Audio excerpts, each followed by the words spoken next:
ইরানে আবার আক্রমণ শুরু করছে আমেরিকা। যুদ্ধটা থামতে থামতেও শেষ পর্যন্ত থামলো না। আমেরিকা ট্রাম্পের জামানায় হয়ে উঠেছে আনপ্রেডিক্টেবল। ইচ্ছে করেই করছে এটা ট্রাম্প। সে আলাপ আরেকদিন করা যাবে, কিন্তু এই যুদ্ধ নিয়ে তো আমাদের প্রেডিক্ট করতে পারতে হবে কি ঘটতে যাচ্ছে, কি হইতে পারে। কারণ আমাদের জন্য, আমাদের দেশের জন্য, দেশের জনগণের ভবিষ্যৎকে প্রোটেক্ট করতে হইলে আমাদের ভূ রাজনীতির সব হিসাব নিকাশ সম্পর্কে স্পষ্ট ধারণা থাকতে হবে। তাইলেই এই জটিল সময়ে আমরা অতিক্রম করতে পারবো। এই যুদ্ধে ইরান, আমেরিকা আর ইসরায়েলের শক্তি আর দুর্বলতাগুলো আমাদের খুঁটায় খুঁটায় জানতে হবে। আজকে ইসরায়েলের এক গোপন জিগরিদোষ সম্পর্কে জানবো, যার উপরে ইসরায়েলের সামরিক এবং অর্থনৈতিক শক্তি অনেকাংশে নির্ভর করে।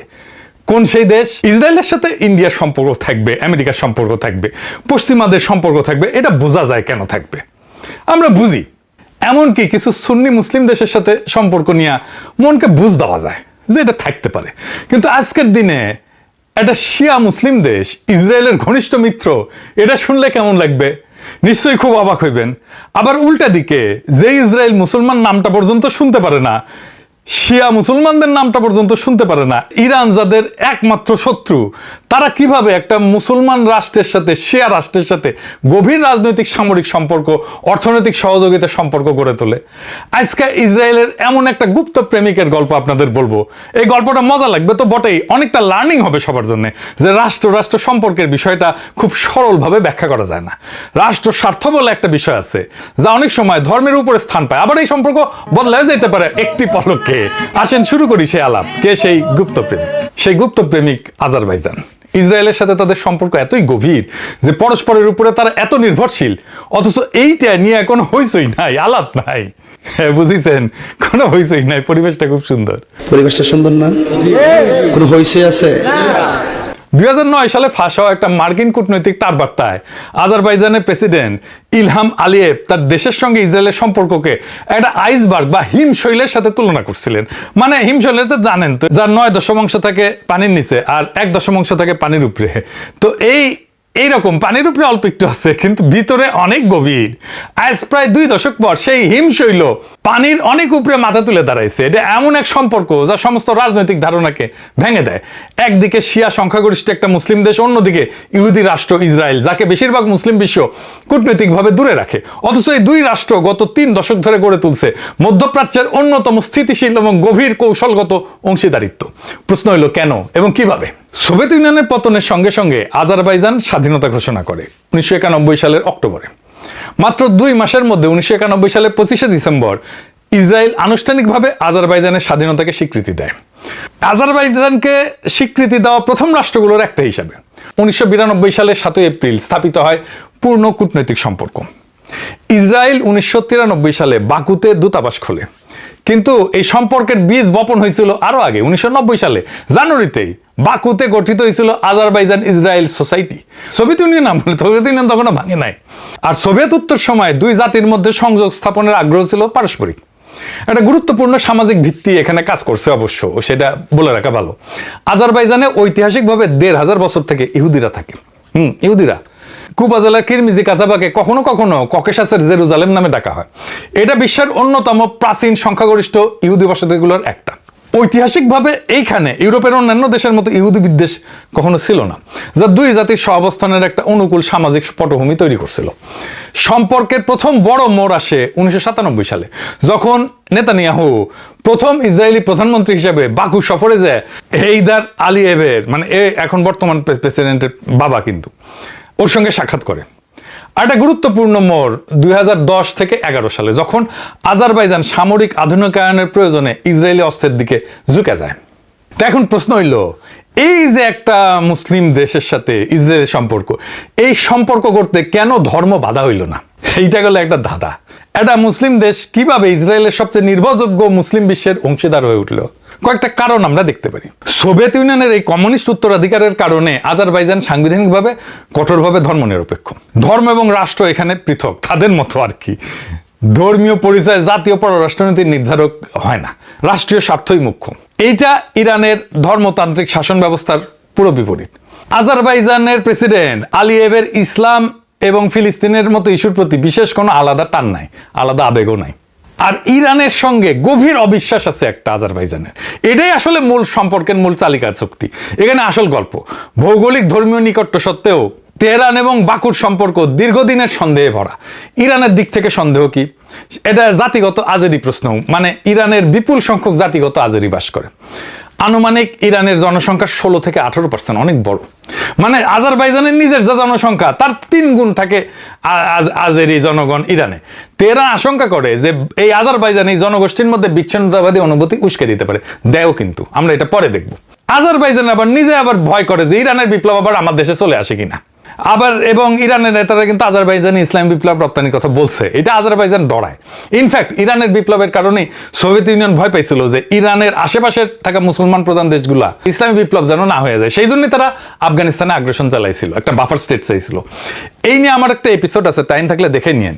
আবার ইরান আজারবাইজানের প্রতিদ্বন্দ্বী, ওটা কিন্তু খ্রিস্টান সংখ্যাগরিষ্ঠ আর্মেনিয়া, ওর সঙ্গে সম্পর্ক রাখছে, যা বাকুর চোখে ধর্মীয় সংহতির চাইতে ভূরাজনৈতিক প্রশ্নটাই সামনে চলে আসে। শত্রু আমার বন্ধু, এই যুক্তি সম্পর্কের ভিত্তি। উভয় দেশ ইরানকে অভিন্ন হুমকি হিসেবে দেখে। আজারবাইজান কিন্তু অনেকের সাথে সম্পর্ক রাখে, ইসরায়েল ছাড়াও তুরস্ক, রাশিয়া, ইউরোপিয়ান ইউনিয়ন, এমনকি ইরানের সঙ্গে কিছুটা সম্পর্ক তার আছে। এই কৌশলগত স্বাধীনতা আজারবাইজানের ভূ রাজনৈতিক মূল্য বাড়াইছে। এখন দেখা যাক এই মৈত্রীতে দুই দেশ মানে ইসরায়েল আর আজারবাইজান কিভাবে উপকৃত হয়েছে। এই সম্পর্ক, ইসরায়েল আর আজারবাইজান সম্পর্ক, এটা প্রতীকী সম্পর্ক না, এটা অত্যন্ত বস্তুগত ম্যাটেরিয়াল সম্পর্ক। এর দুইটা প্রধান স্তম্ভ, জ্বালানি আর প্রতিরক্ষা। একে প্রায় অস্ত্রের বিনিময়ে তেল, এনার্জি ফর আর্মস এর অংশীদারিত্ব বলা হয়। ইসরায়েল কি পায়? জ্বালানি নিরাপত্তা পায়। আজারবাইজান ইসরায়েলের অন্যতম বৃহত্তম অপরিশোধিত তেল সরবরাহকারী। ইসরায়েলের তেলের আমদানির প্রায় 40% আসে আজারবাইজান থেকে। বাকু তিবলিসি জেইহান পাইপলাইনের মাধ্যমে। এটা কিন্তু পাইপলাইন আবার তুরস্কের মধ্যে দিয়ে যায়, এটা আমরা পরে আসবো আর কি। কাজাকিস্তানের সাথে মিলে বাকু ইসরায়েলের তেলের চাহিদার 60%-এর বেশি মেটায়। ইসরায়েলে কিন্তু তেল নাই, ওটা তেলহীন দেশ। এই জন্য তেল ইসরায়েলের জন্য খুবই গুরুত্বপূর্ণ। ইরানের বিরুদ্ধে গোয়েন্দা উইন্ডো হিসেবে কাজ করে আজারবাইজান। আজারবাইজানের সঙ্গে ইরানের প্রায় 765 কিলোমিটারের দীর্ঘ সীমান্ত আছে। ইসরায়েলকে ইরানে উকি দেওয়ার জন্য এক অমূল্য একটা অবস্থান দেয়। এমনকি 1990 দশকে ইসরায়েল আজারবাইজানকে ইলেকট্রনিক গোয়েন্দা স্টেশন স্থাপনে সাহায্য করছিল। ইরান বহুদিন ধরে অভিযোগ করে আসতেছে যে মোসাদ আজারবাইজানের মাটি থেকে ইরান বিরোধী গোয়েন্দা তৎপরতা চালায়। আবার আজারবাইজান ইসরায়েলের জন্য মুসলিম বিশ্বে দরজা খোলার একটা ভূমিকা রাখছে। আব্রাহাম চুক্তির আগে বাকুতেই গোপনে ইসরায়েল ইউ কূটনীতিকদের বৈঠক হয়েছিল। এটা তুরস্ক ইসরায়েল সংকটও মধ্যস্থতা করছে। গাজা যুদ্ধের পর আন্তর্জাতিক বিচ্ছিন্নতার মুখে এই মুসলিম বন্ধু ইসরায়েলের কাছে আরো মূল্যবান হয়ে উঠছে। আচ্ছা, আব্রাহাম চুক্তিটা কি মনে আছে তো? আচ্ছা, মনে না থাকলেও সংক্ষেপে শুনতে অসুবিধা নেই। আসেন বুঝি আব্রাহাম চুক্তিটা কি, কারণ এটা দরকার আছে বোঝার। এইটা মধ্যপ্রাচ্যের একটা গুরুত্বপূর্ণ চুক্তি, যেটা আমেরিকা করছিল মধ্যপ্রাচ্যের দেশগুলোর সাথে ইসরায়েলের। 2020 সালে আমেরিকার মধ্যস্থতায় ইসরায়েল এবং কয়েকটা আরব মুসলিম দেশের মধ্যে সম্পর্ক স্বাভাবিকীকরণের একটা ধারাবাহিক চুক্তি। প্রথমে সংযুক্ত আরব আমিরাত এবং বাহরাইন সেপ্টেম্বরে 2020-এ, পরে যোগ দেয় সুদান, মরক্কো। ট্রাম্প প্রশাসনের প্রথম মেয়াদে এটা ছিল অন্যতম বড় পররাষ্ট্রনৈতিক অর্জন।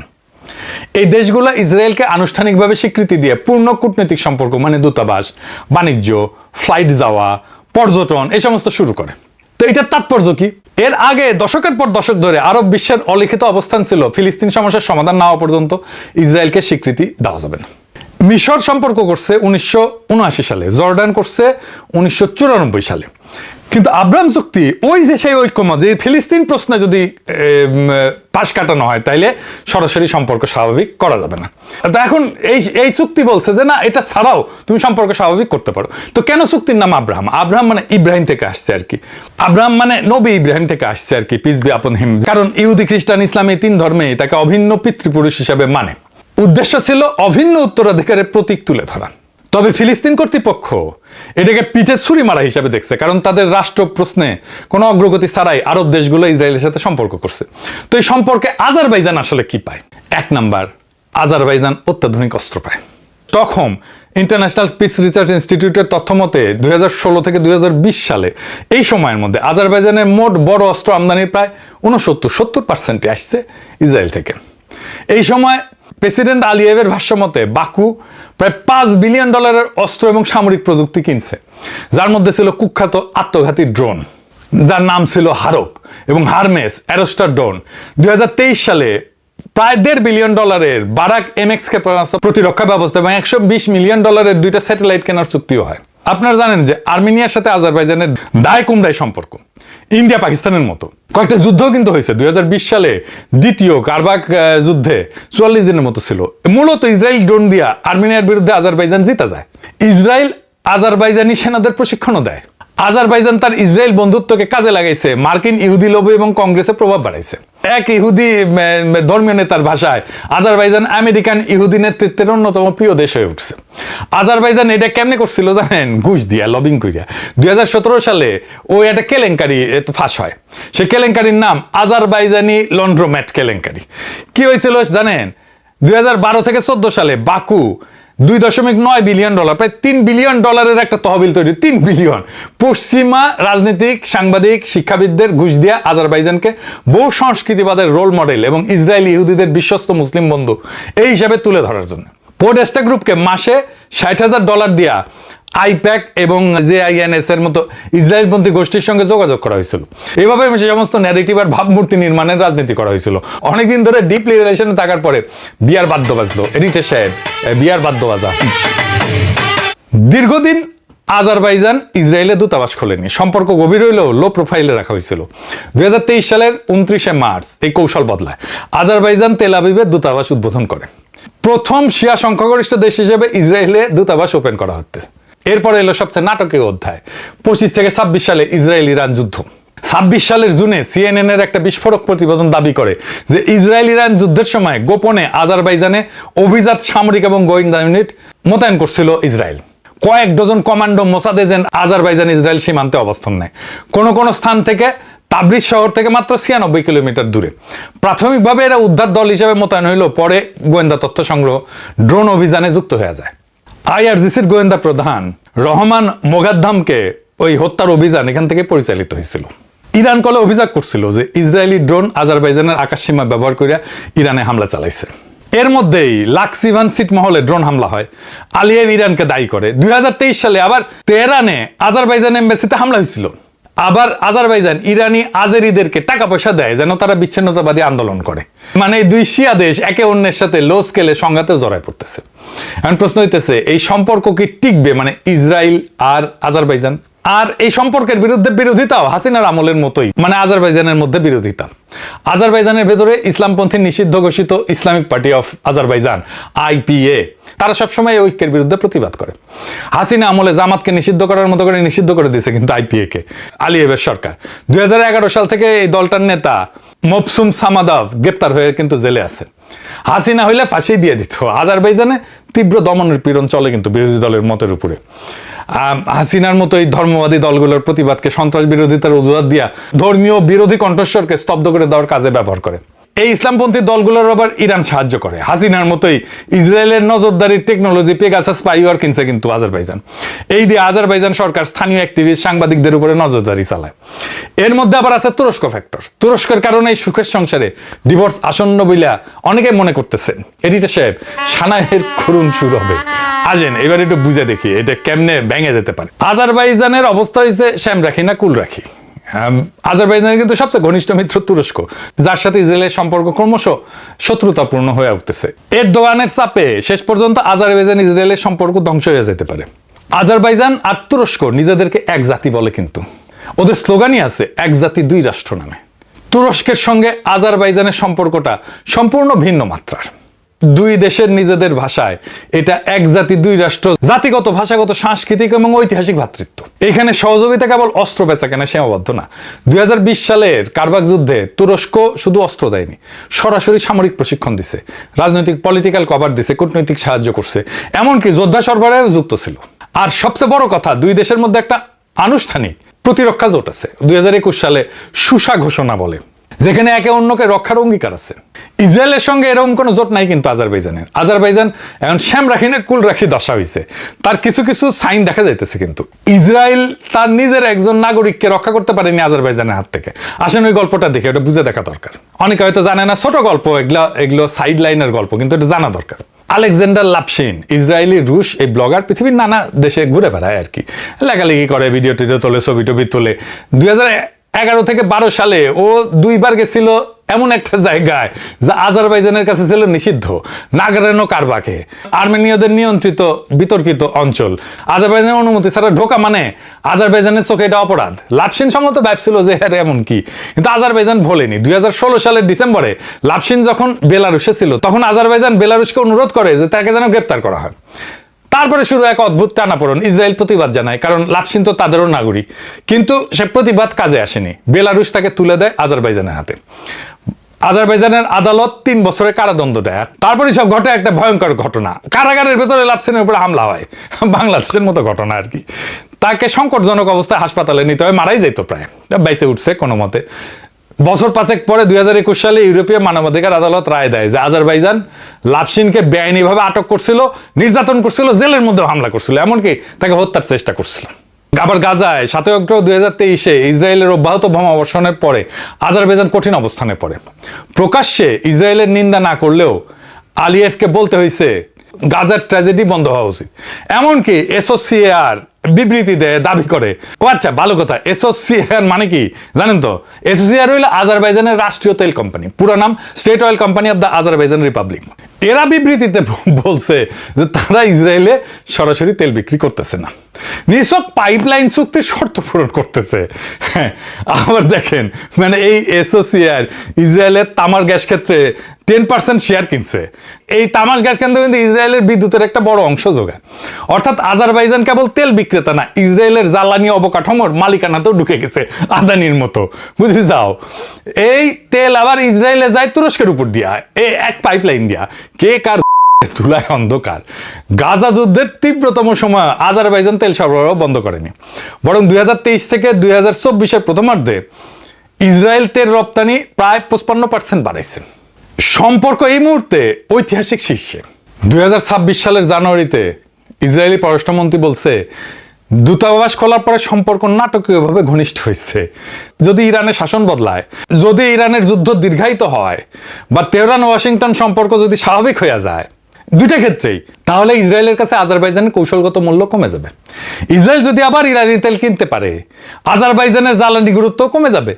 ইরানের শক্তি যদি কমে যায়, যুদ্ধ যদি দীর্ঘায়িত হয়, বা ইরান যদি ধরেন পরাজিত হয়ে যায়, আল্লাহ না করুক, তাইলে তুরস্ক ইসরায়েলের প্রধান ভূ রাজনৈতিক প্রতিপক্ষ হয়ে উঠবে। আমার বিশ্বাস এইটা।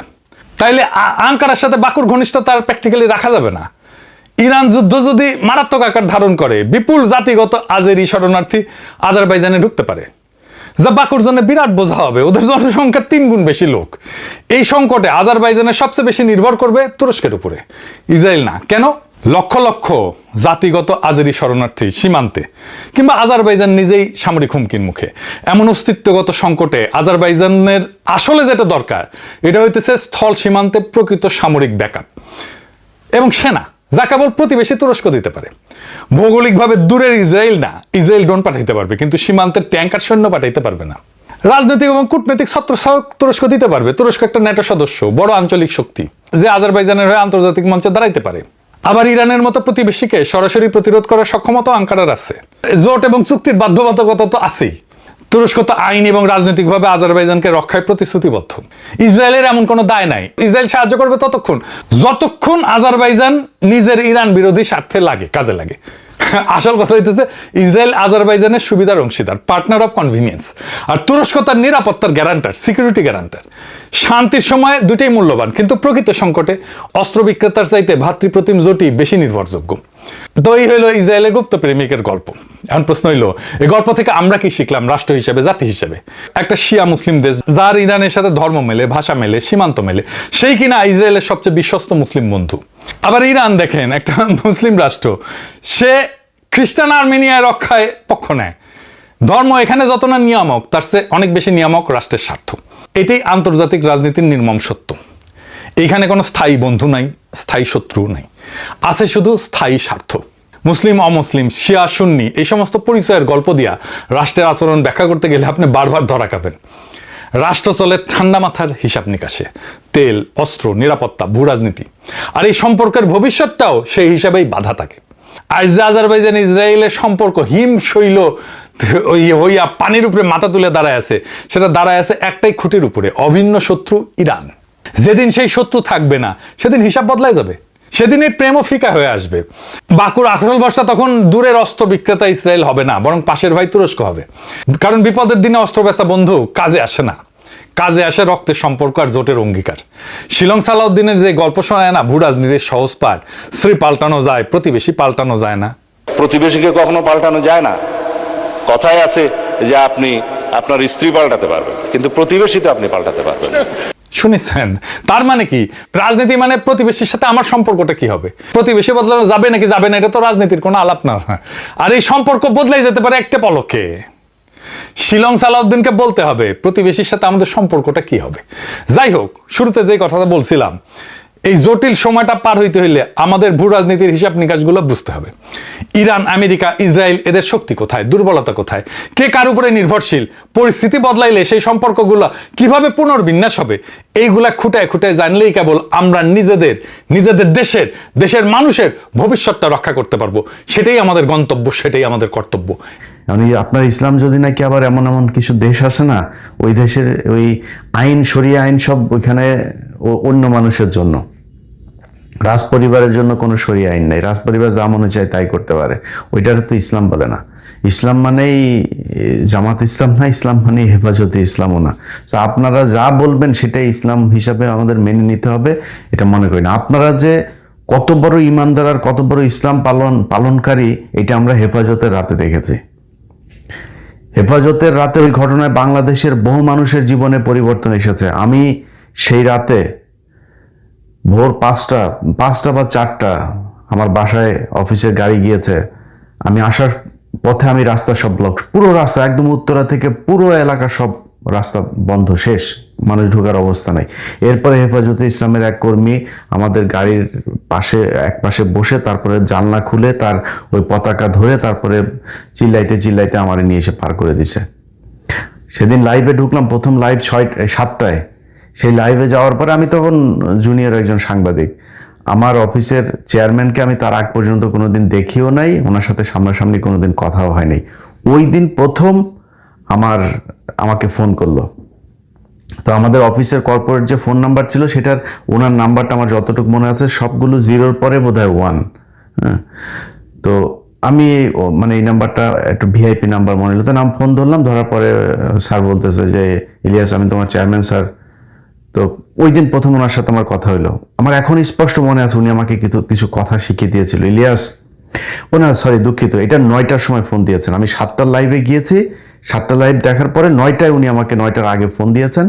ফোন দিয়ে তারপরে বলছেন, ইলিয়াস তোমার লাইভ সুন্দর হয়েছে, তুমি এগুলো যখন বলবা তখন বলবা যে এখানে তৌহিদি জনতার আল্লাহর রাস্তায় সবাই এসেছেন, আরো মানে বেশ কিছু সুন্দর সুন্দর কথা উনি আমার শিখাই দিলেন, এগুলো বলবা। ভাই, 21 টিভির চেয়ারম্যান আব্দুল সালাম, উনি তো ভাই হেফাজতের লোক না, উনি জামাত ইসলামেরও লোক না, বাট উনার সাধারণ লাইনে পড়াশোনা করা একজন মানুষ, আধুনিক জীবনযাপন করা একজন মানুষের আপনাদের জন্য এত খারাপ লেগেছে, এত ভালোবাসা জেগেছিল, বাট আপনার ওইখান থেকে শত শত মানুষকে সেদিন হত্যা করা হলো। পরের দিনে আপনাদের হেফাজতের আমির যিনি ছিলেন ওই সময়, তিনার ছেলে সেদিন এই গণভবন থেকে হাসিনার কাছ থেকে টাকার বস্তা নিয়ে তারপর বের হয়েছে। এটার নাম ইসলাম না। এইসব বালছালের ধনফনের ইসলাম আমাদের শিখাইতে আসেন না।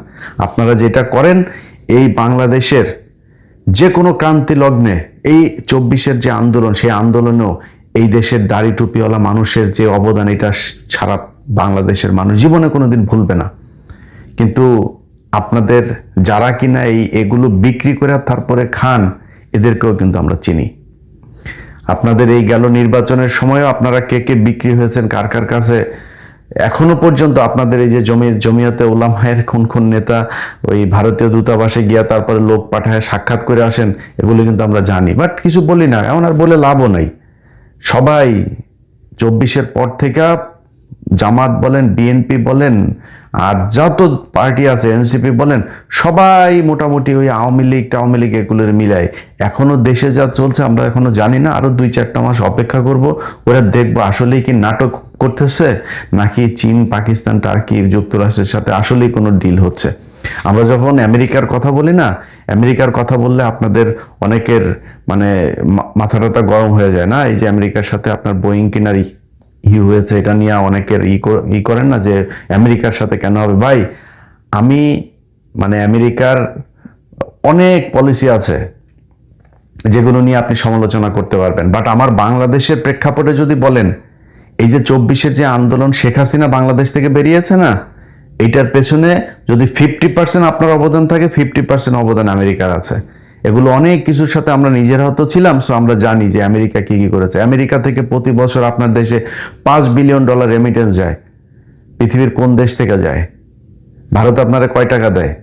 তো আপনি ভারতের কথা শুনে তারপরে আমেরিকার কাছে আপনি বোয়িং কিনছেন, মনে করেন কিছু বেশি টাকায় বোয়িং কিনছেন, তো সমস্যা কোথায়? আমেরিকার আপনার বোয়িং লাগবে না? লাগবে তো। মনে করেন ওই টাকাটা আমেরিকা আপনার কাছ থেকে নিচ্ছে, আর ভাই আপনি তো আমেরিকা থেকে প্রতি বছর ইনকাম করেন, আপনি আমেরিকারে দিয়ে অনেক কিছু সুবিধা নিতে পারবেন, নেন সেটা। আমেরিকা যেদিন সরাসরি আপনার দেশের বিরুদ্ধে যায়, ওই দিন আমারও বললেন, আমিও আপনার সাথে সাথে কাজ করব। কিন্তু এখন আমরা কিছু বললে আবার আপনারা বলবেন যে ওই যে আমেরিকার দালাল টালাল। ভাই এই 2019 সাল থেকে শুরু হয়েছে আমার পেছনে এখানকার গোয়েন্দা তৎপরতা, এখনো পর্যন্ত চলছে। এই গেল এই 1 মাসের ভিতরে অনেক কিছু ঘটেছে। বাংলাদেশের বেশ কয়েকজন আলেমের ফোন আমি রিসিভ করি না, একজন সেনা কর্মকর্তার ফোন আমি রিসিভ করি না। আপনারা আমার এই ভিডিও দেখলে কাদের ফোন রিসিভ করি না আপনারা বুঝে নিন, আপনাদেরকে জানানোর মতো পরিস্থিতি আমার নাই। তাদের সাথে কথা বলা আমার একদম নিষেধ। এগুলো রিপোর্ট দিয়েছে কারা? আমার বিশ্বাস ডক্টর ইউনূসের কেউ এই রিপোর্ট দিয়েছে এখানে, নাইলে বাংলাদেশের গোয়েন্দা সংস্থা থেকে দিয়েছে, কোনো নাই বিএনপির সরকারের কাছ থেকে দিয়েছে, কেউ একজন দিয়েছে। তারা চায় না এই দেশের যে আলেমরা এখনো পর্যন্ত জেলখানায় আছে সেই মানুষগুলো জেল থেকে বের হোক। হাসিনার যে জঙ্গি নাটক, আমাকে এখানকার সংস্থা সরাসরি জিজ্ঞেস করেছে যে তুমি এদের সাথে তোমার কিসের? আমরা যে এদের সাথে আমার কোনো যোগাযোগ মানে সম্পর্ক নাই, বাট এদের উপরে অবিচার হয়েছে, আমি ন্যায় বিচার চাই। বলছে কি হয়েছে? আমি তখন কয়েকটা ঘটনা বললাম যে দেখো এদের সাথে এই ঘটনাগুলো, এগুলোর মাধ্যমে তাদেরকে জঙ্গি বানানো হয়েছে, কিন্তু এই ঘটনাগুলো সব এই লাস্ট প্রিভিয়াস যে রিজিম ছিল সেই রিজিমের তৈরি করা আর্টিফিশিয়াল ড্রামা। সো এটা সত্যি কথা না। তোমরা নিজেরা করো, অনুসন্ধান করো, যদি নাকি তোমরা এখানে কোথাও যদি আমার থাকার পার্ট নেওয়ার যদি কোনো সুযোগ থাকে আমারে বলো। আমি সেই ইলিয়াস হোসাইন এইখানে বসে আছি, এই দেশের আলেমদেরকে বাঁচানোর জন্য নিজের জীবনের উপরে ঝুঁকি নিয়ে তারপরে কথা বলেছে। আমার যদি কোনো বিপদও হয়, আমার যদি কোনো ক্ষতিও হয়, আমার যদি মৃত্যু হয়, সেটার জন্য আপনাদের কারণে হয়েছে, আমার ব্যক্তিগত কোনো কারণে। আমি যদি চাইতাম এখানে বহুত সুখে শান্তিতে থাকতে পারতাম, আপনাদের নিয়ে কথা বলার দরকার নাই তো। আপনাদের কতজন আলেম আর কতটা আলেমদের সংগঠন এই লোকগুলোরে জেলখানা থেকে বের করার জন্য কাজ করেছেন, আর আমি ইলিয়াস হোসাইন কতটুকু করেছি, ওইটা এখনকার যে আইনমন্ত্রী আছে এই আইনমন্ত্রীরা যা জিজ্ঞেস করেন, ওনারা যা জিজ্ঞেস করেন যে ভাই ইলিয়াস আপনার কাছে কি কি ব্যাপারে সহযোগিতা চেয়েছে, আপনি কি কি সহযোগিতা করেছেন, ওনার কাছে জিজ্ঞেস করেন, উনি আপনারা বলতে পারবে।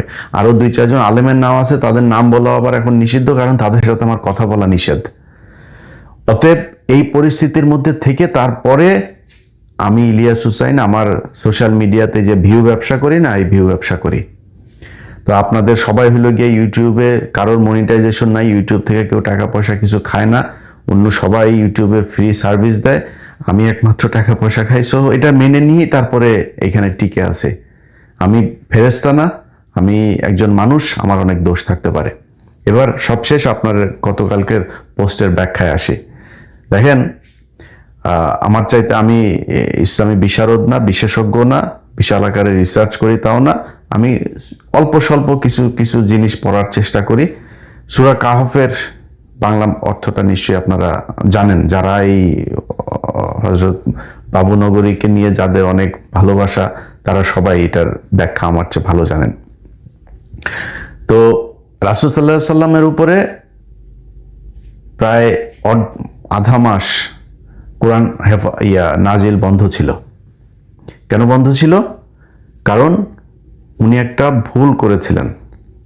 আবারও রিপিট করি, উনি একটা ভুল করেছিলেন। কি ভুল? সেটা হচ্ছে উনি ওনার কাছে ওই সময়ের কিছু বিধর্মীরা তার কাছে একটা প্রশ্ন করেছিল যে আপনি যদি এই 3টা প্রশ্নের জবাব দিতে পারেন তাহলে আমরা ইসলাম ধর্ম গ্রহণ করব। তখন উনি বলেছেন ঠিক আছে, তোমাদেরকে কালকে জবাব দেওয়া হবে। জাস্ট খালি ইনশাল্লাহ কথাটা বলেন নাই, আল্লাহর উপরে ভরসা না করে উনি নিজে বলে ফেলেছেন আমি তোমাদের জবাব দিব। এই জন্য কোরআন নাজিল বন্ধ ছিল প্রায় 16 দিন। আচ্ছা, এবার আপনি আমারে বলেন, এই যে আমি বললাম এটার জন্য আমি এখন আগে তওবা করে নেই, যে আমি ভুল করেছে বললাম না, এটার জন্য তওবা করছি, আল্লাহ যেন মাফ করে দেন। আল্লাহর রাসূল এর চাইতে পৃথিবীর মধ্যে ওনার কাছে প্রিয় তো আর কেউ নাই। উনি ওনাকে দিয়ে এই ভুলটা না করাইলে পারতেন না? ভুল করাইছেন কেন? ভুল করাইছেন এই জন্য যে উনি আর আল্লাহ এক না।